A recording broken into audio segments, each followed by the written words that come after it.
3,000-year-old goddess figurine found in an Italian lake still bears the handprints of its maker.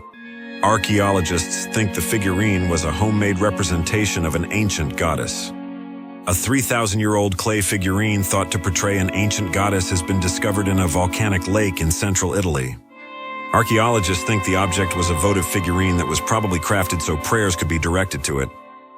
Its features are only crudely finished, but the figurine still bears the handprints of whoever made it, as well as the impression of a fabric pattern that suggests it was originally clothed in some sort of garment. Government archaeologists for the Etruria region and police divers made the discovery last month at Lake Bolsena, about 50 miles, 80 kilometers, northwest of Rome. The east side of the lake is the location of the submerged Gran Caro archaeological site, which is thought to be the remains of an Iron Age village built in the 10th or 9th century BC, and which later sank underwater.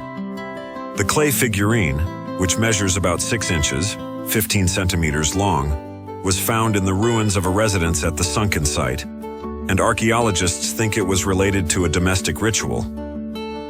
Similar rituals have been documented in the region in later periods, suggesting such practices are very ancient, and similar figurines have been found in Iron Age graves, according to a translated Facebook post. This is an exceptional discovery, one of a kind, the archaeologist said in the post. It shows aspects of daily life in the early Iron Age, of which little is known in southern Etruria.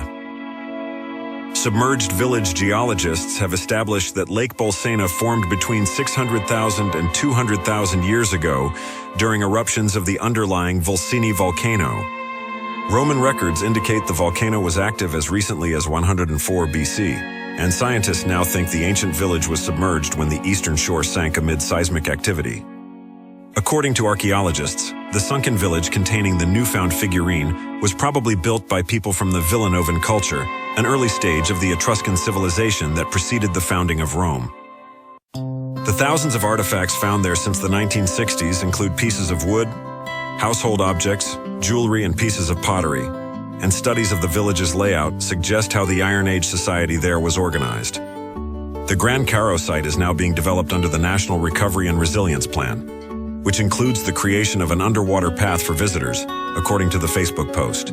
One of the site's most mysterious features is the Aiola, a large pile of submerged stones that archaeologists now think was a structure built beside a geothermal spring. Recent discoveries in the San Casciano dei Bagni region, a few miles to the north, indicate such hot springs were sacred to the later Etruscans and Romans. Explorations in 1991 showed the Aiola structure still contained fragments of wooden poles and pottery from the Iron Age, and research in 2020 showed that the stones covered an earthen mound. Coins minted during the rule of the Roman Emperor Constantine the Great, who lived circa 272 to 337, have also been found at the site, indicating it was used even in late Roman times.